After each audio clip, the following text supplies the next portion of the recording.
Sénégal asalaamaaleykum dal su leen dal jàmm ci seen émission kennu askan wi comme ni ñu koy amalee ay bés bu nekk tey jii la nag seen émission kennu askan wi ñu jagleel ko gàmm gi nga xamante ne samedi ak jàmm lay am lépp lu jëm nag ci waajtaayu gàmm googee ñu fas yéene ko faram-fàccee Tiwaawoon lan la soxla Tiwaawoon lan mooy ay jafe-jafeem moo tax tey jii seen émission kennu askan wi moom ak lépp loo xamante ne taskatu xibaar yi war nañ ko foo defe ji ñaata taskatu xibaar la ñu fay xaar waaye it lépp loo xamante ne moo war a xew foofee ca Tiwaawan ak lépp lu jëm ci biir waajtaay yi fan la toll amoon na fi ab CRD fii ci Dakar amaatoon na ab CRD fële ca Tiwaawan ay ponk yu am solo ñu yëkkati woon ko ci ñeel wàllum courant bi ñeel ndox mi bërëb bu fajookaay yi loolu yëpp ñu fas yéene ci delluwaat ci biir seen émission kennu askan wi ngir yéen askan wi nga xamante ne yéen a fas yéene dem fële ca Tiwaawan ngir amal fa seen gàmmu ñu dara nag tey ci suñu plateau Ndeye Astou Sy nag nekk membre cellule Zawiya Tidiane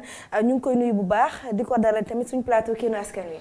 nga soxna si maa ngi leen di fay di leen ziyaara ci weeru yi ñu dégmal muy weeru juddu yonent bi di leen balaax di leen balaax di nuyu Sénégal yépp ñu ngi lay fay bu baax di la baalit ak waaye it di la baalu ak mbokk yi nag ni ñu ko waxee noonu ne lay daal di demee dañuy daal di sóobu rek ci biir waxtaan yi ku ne xam ne ay bés yu néew moo des suñu digganteeg gàmmu gi gàmmu Tiwaawan nag ku ko xam ne du gàmm gu ndaw ndax askan wu fasantikoo ñoo fa fas yéene dajaloo bàyyeekoo ci biir réew mi waaye it ci biti réew ngir ñëw amal si gàmmu gi màggal guddib yonent bi waajtaay yi fan la toll. waaw gàmmu moom xam nga fu bërëb boo xam ne c'est des millions de personnes yu fay daje il faut ñu waajal leen waajtaay yi nag entre comité d'organisation bi la ak les services de l'État parce que ñoom lañ ko seqal liggéey bi ñoom ko seqal yaakaar naa ni comme ni ko xalifa bi waxee tout est au bon point ils ont accordé les violons baal maa ngi wax tuuti tubaab mais ñi ngi maanaam waxtaan nañu am na certes ay points yu des parce que c'est des millions de personnes nit itam doo ko teg lu mu mënul te itam comme je dis souvent pèlerinage spirituel la nit ñi ñëwuñu fa pour du hôtel 4 étoiles donc dañuy jéem a accorder violon yi rek ba nit ñi nekk dans un confort minimal pour mën a gàmmu. D'accord ku ne xam ne askan wu fasantikoo fu ñuy dajaloo léeg-léeg day faral di am yenn ci jafe-jafe bokk na ci biir waxtaan yi nga xamante ne ñu ngi ko doon amal fii ci Ndakaaru waaye it fële ca Tiwaawan bokk na ci ponk yi ñu jagleel courant bi foo nekk rek foo nga jëfandikoo courant ndax téléphone yeeg yi ni mel waaye it ndox mi ñaari ponk yooyu doon lu am solo ci dundinu nit fan ngeen ci toll.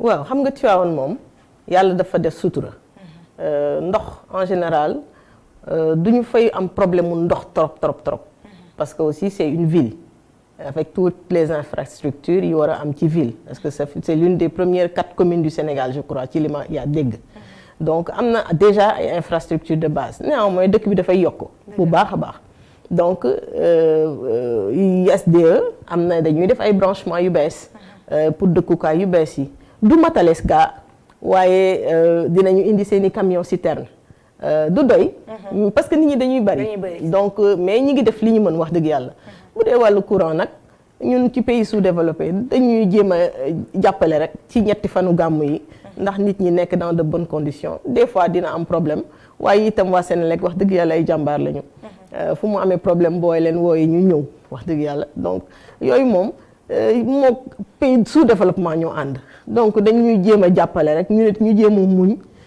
xam ne réewum bu ndaw la ñu nekk te itam ñu jàppalante mais je crois que dans l'ensemble tout est au mën nañ am njortu ne courant ak ndox dina doy foofu ci Tiwaawan doy c'est un peu trop dire doy day xaw a doy waar waaw xëy na dina du doy trop mais dina tane waaw parce que vraiment ñun Tiwaawan mosuñu fa am yenn problème de grande nature comme yi am màggal ak yooyu je crois que ñun amuñu boobu problème bien que war nañu amaat yeneen forage war nañu amaat parce que dëkk bi dafay gën di màgg nit ñaa ngi gën di dëkk si donc normalement yooyu ay politique gu état la bon dinañ ci sóoraale un peu ne fii c'est une ville spécifique mais itam loolu mënuñu ci am trop d'incidence la ci loolu dañuy ñaan rek ndax ñun itam communauté lañu am na yeneen i communauté ci réew mi.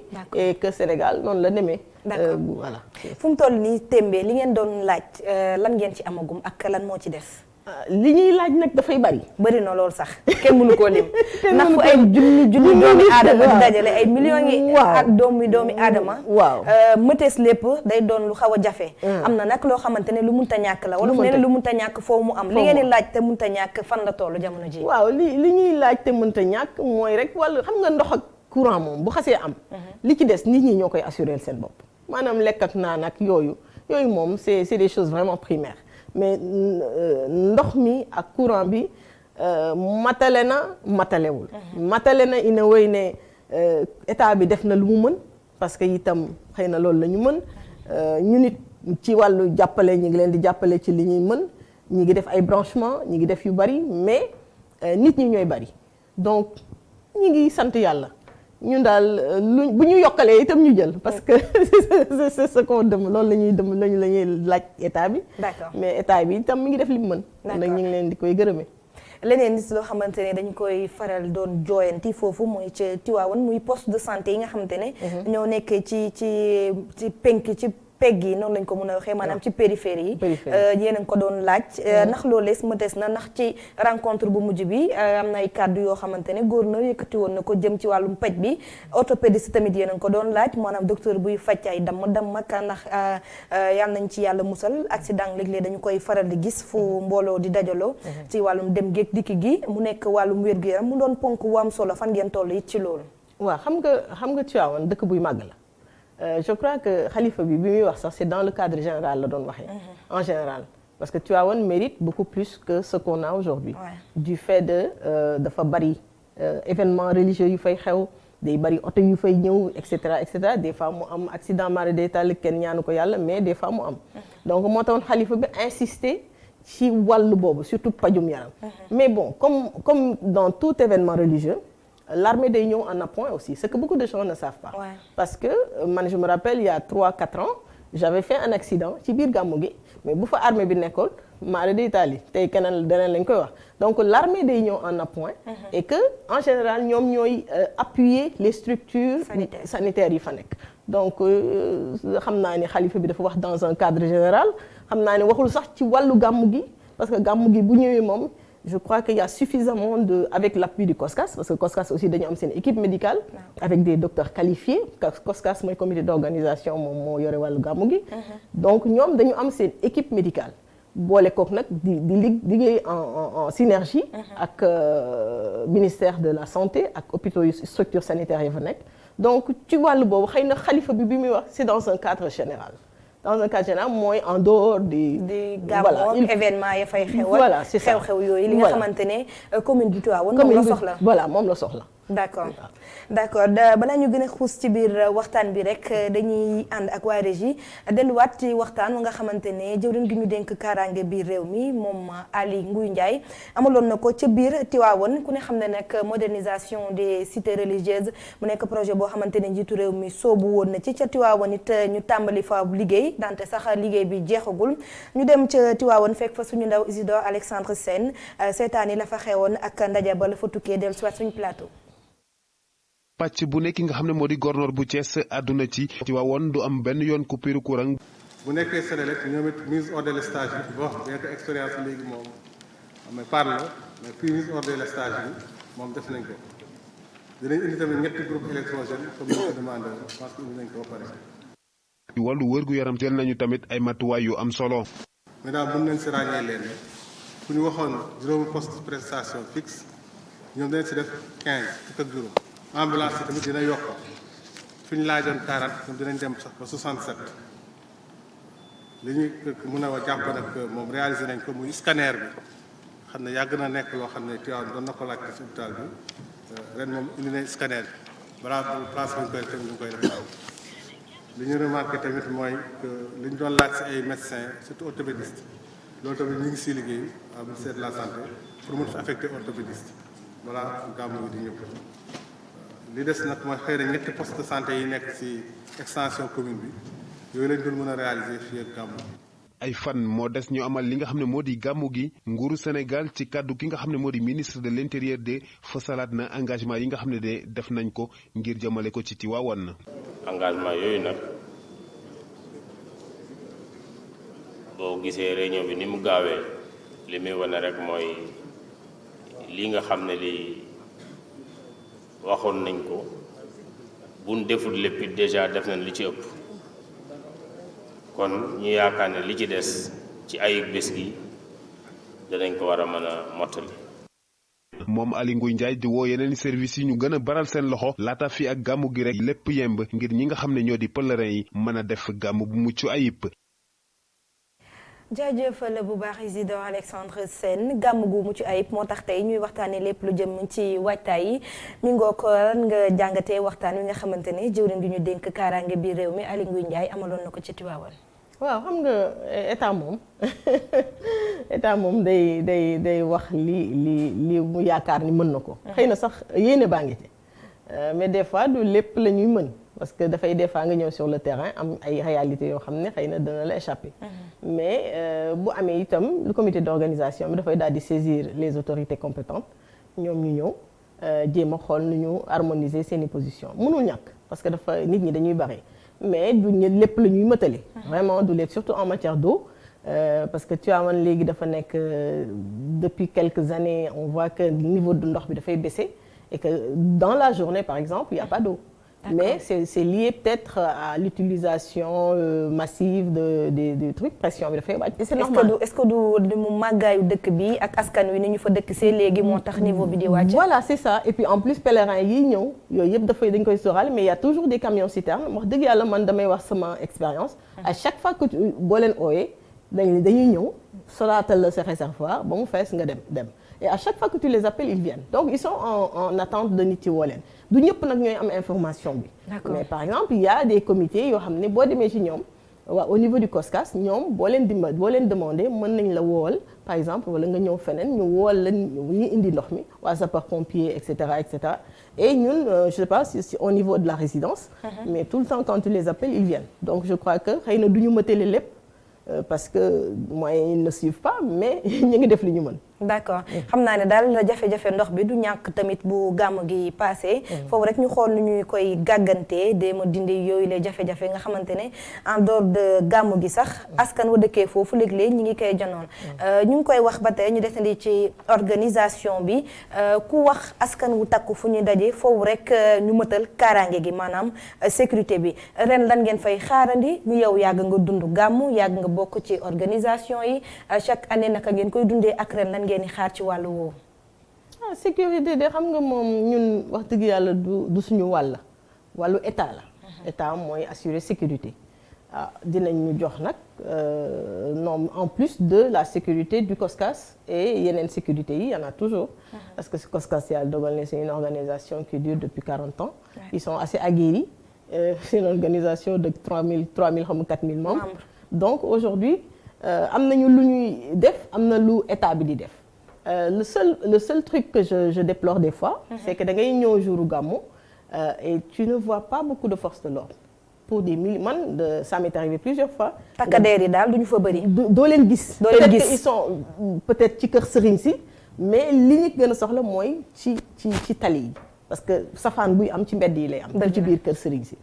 peut-être qu'ils assurent la sécurité des chefs religieux mais man je parle de mon expérience personnelle. man damay génn gàmmu. parce que je suis membre de la cellule Zawiya Tijane et je fais des va-et-vient entre la résidence et les journalistes donc damay génn ci biir nit ñi mais des fois il t'arrive nga génn pendant 1 heure de temps tu vois pas de force de l'ordre et les gens il y a des bousculades terribles et yooyu yëpp dafay indi peut-être nit ñi danañ ci gaañoo nit ñi dañ ci lii nit ñi dañ ci donc loolu moom affaire kaaraange la bon bu dee le petit banditisme nag moom. mën nañ ci évoluer bi fekk parce que. Samba boy yi ci yooyu rek la ñuy profité. di def naka su dul noonu. justement te ñoom it bu nit ñi di gàmmu dañuy ras dem dugg ci biir mbooloo mi. di def la leen neex mënoo ci lu bari. donc moom da ngay yàlla lay suturaal rek nga jàpp ci benn ñaar ñetti ñeent bon du ñàkk ku ci jëfandikoo lu bon. ñàkk kuy def lu bon sàcc wala yooyu mais loolu moom fii ba Makka boo fa demee sax am na fa. donc aujourd'hui on essaie de gérer comme on peut. parce que nit ñee fa daje c'est des millions de personnes on n'y peut absolument rien. ku nekk ak boo ñëwee li la indi am na ñoo xam sàcce leen indi am na ñoo xam ne jaamu yàlla leen indi. maanaam de tey bu ngeen sañoon ñu yokkal leen ay takk der maanaam ay policiers yu sol tenue ngeen gis leen ci mbedd yi ci xàll yi wala sax ci yoon yi nga xamante ne ci la woto yi di jaabante comme ni ngeen koy gisee ci biir kër sëriñ si. effectivement man su ma amoon avis sax oto sax du dugg biir Tivaouane parce que Tivaouane c'est une petite ville et aujourd'hui les voitures qui se garent créent d'énormes problèmes d'embouteillage. et que oto yi dugg biir Tivaouane ñooy indi embouteillage. man pour man ñoom ñoo gën a indi embouteillage parce que c'est une petite ville avec de petites ruelles. Maintenant si les voitures se garent des deux côtés nit ñi duñu am fu ñu dox et dafay am une idée de mouvement de foule en fait donc oto yi comme j'ai dit mën nañu garer en dehors de la ville parce que y a deux corniches et que kenn du laal seen oto. est-ce que buñ gaaree tamit dox bi du sori ci ñoom. ñu dox c'est du sport non. est-ce que ñëpp mën nañ def sport wala ñëpp sawar nañ dox bi. non c'est une façon de parler que des fois il y a des gens qui se garent par exemple da ngay gis nit ñëw garer ci buntu kër jàmbur pendant 4 jours alors que oto bi dafa bouger. tere ko dem tere ko génn tere ko mouvement tere ko toog sax buntu këram féexlu. justement alors que mën nga dem garer ko foo xam ne en dehors de la ville yow rëy boobu. tu peux marcher si moi je peux marcher ba ci deuxième corniche écoute. tout le monde peut le faire alors. j'imagine. donc à la limite bon nit ñi mën nañu garer en dehors bu ñu soxlaa seeni oto d'autant plus que oto yi boo ko garee par exemple quand tu gares ta voiture c'est pendant 4 jours du bouger. Ouais. donc à la limite amul kii bu war a ñibbi jotee nga dem dox jëli ko mbaa nga jël charrette. c'est exotique hein de prendre une charrette et d'aller prendre ta voiture c'est. waaw bëri na charrette sax li ñu koy jëfandikoo. parce que day yombal dem géeg dikk bi fluidité bi foofu lay gën a yombee. justement voilà ñu dellu si waat tam tey ci Zawiya Tidiane ñu nekk ci Ndakaaru taxawaayam ci gàmmu gi yéen fu mu toll nii dafa am loo xam te nañ koy faral di dund événement dañ koy gis comme màggal gàmmu it day am maanaam nit ñi bëgg a dem ci waawan wala bëgg a dem gàmmu du ñu am oto bu leen yóbbu ndax yéen pare ngeen wala sax bokk na ci seen programme tegal ay bus yoo xamante ne ku bëgg a dem nga ñëw paas dugg ci dem pour dem beeg dikk bi yomb. non en général ñun cellule Zawiya Tidiane on s'occupe pas de ça ñun c'est la cellule com du Mawlud benn bu ñaareel bi mooy lu mel noonu c'est des choses d'ordre privé par exemple Dakar Dem Dikk je vois que des fois bu événement yi amee dafay yombalal paas yi bon en appui c'est les services de l'État ñoom ñëpp donc ils appuient les pèlerins wàññi paas yi nit ñi di mën a dem donc li ci des c'est des initiatives privées bon tu vois woon yaa soriwul trop c'est à une heure de temps. D'accord. Voilà donc mais oto itam bu bëree yoon bi dina yàgg nekkul gudd soriwul mais dina yàgg loolu. yéen ngeen yore pàcc bu am solo muy wàllum communication bi. taskatu xibaar yi war a daje ca Tiwaawoon bëri. lan ngeen leen réserver ci wàllu hébergement wàllum nañu fay dundee ak lépp loo xamante ne moo leen di yombal pour ñu mën a accéder ci yenn bërëb yi. waaw ñun ñooy liggéey boobu moom laa gën a mën a xam parce que c'est notre travail. Je crois que chaque année ça fait quand même une dizaine d'années on a ñun ñooy teeru journalistes yi ñooy liggéey ak ñoom donc je crois que xëy na li ngeen bees moo tax mais bon boo leen ñëwee di ngeen xam comment on accueille mais c'est nous qui accueillons les journalistes ñun ñoo leen di accueillir ñoo leen di yore pendant 3 jours ñoo leen di faciliter liggéey bi ñoo leen di jox moyens yu ñu communiquer ak seen rédaction yi donc yooyu yëpp ñun ñoo koy liggéey donc demain par exemple ñun notre travail commence demain parce que demain ñu ngi ci rencontre scientifique yi demain ça commence demain après 2 jours lay jël du 6 au 7 et que bon on va faire un thème sur l'éducation la mendicité des enfants parce que ça maanaam njàng mekk njàngale mi xale yi di yelwaan ci mbedd mi voilà loolu mooy ñaari thèmes yi ngeen war a def fii ak ëllëg ak gannaaw ëllëg ca Tiwaawoon d'accord lan ngeen di réserver la yaa ngi koy wax léegi wàllum jokkoo bi yéen a ko yor ay site d'hébergement am na fa comme ñun ay bébé lañ ñu ngi door a ñëw xam naa ñun moom mën nañ am yaakaar ne buñ ñëwee on sera bien accueillis di ngeen ñu teral ñu pour ñu mën a def liggéey bu mucc ay parce que boobu ba tey ñu ngi biir Tiwaawoon am nañ fa équipe Bourdi yi yéen a ngi koy seetaan tous les jours ci télé bi ñu ngi koy teg lan lañ fa mën a xaar ci nombre accréditation journalistique parce que des fois dañuy gis journaliste dañuy bëri loolu site yi bëri loolu naka ngeen di fas yéene gérer loolu ak hébergement bi d'autant plus que yaa ngi koy wax léegi Tiwaawoon nekkul dëkk bu mag. waaw xam nga accréditation yi moom ak ay journalistes yi je crois qu'on est assez rodé là-dedans ça fait quand même des années qu'on le fait accréditation il se fait en ligne. Je crois que ñi dugg ci site bi gis nañ ko site cellule Zawiya Tidiane boo bëggee am sa accréditation ren nag dañ ko xaw a limité tuuti. parce que des fois tu es submergé et il faut dire la vérité. On ne peut pas accueillir 1500 journalistes, c'est trop. Donc on prend le minimum. maanaam mooy ñaata minimum mooy ñaata. Minimum mooy 800 peut-être. 800 journalistes. C'est correct, je crois. D'accord. Jël 800 journalistes dëkkal leen pendant ñaari fan jox leen moyens yu ñuy liggéeyee avec la Sonatel nous aide dans ce sens. Parce que ñoom ñoo ñuy ubbil benn espace presse pour que les gens puissent communiquer avec leur rédaction. Et que bon li ci des nag mooy dalal leen. jox leen ñu lekk.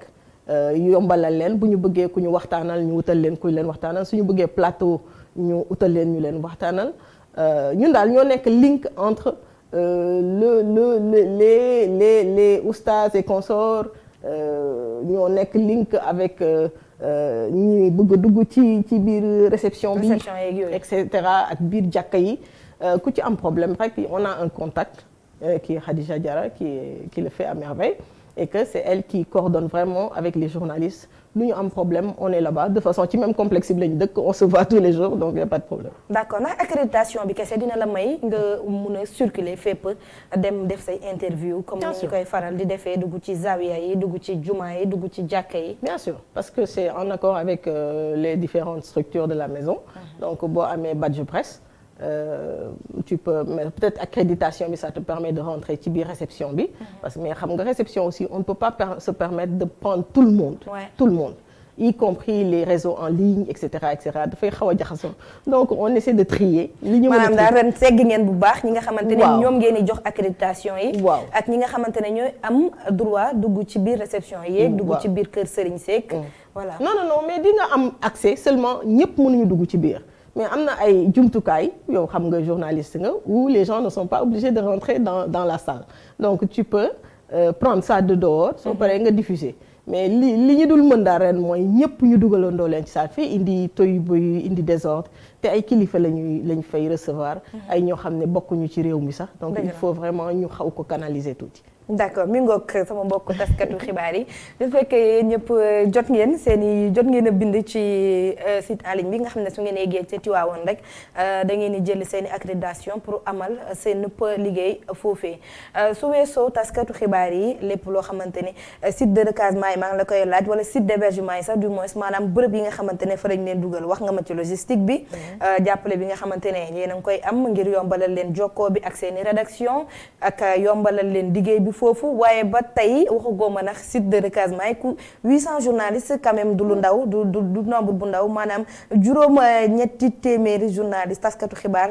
ngeen fas yéene jox ay accréditation foofu ca Tivaouane. waaw xam nga ni ñuy def mooy ñun avant lii di xew on fait le tour des rédactions bu nekk jox ñu ay doléances am ñu seet lañ ca mën ñu weer parce que nit itam buy wax ak buy def day def lu mu mën. dëgg la donc dañuy ñëw ne la ñun kat lii la ñu am.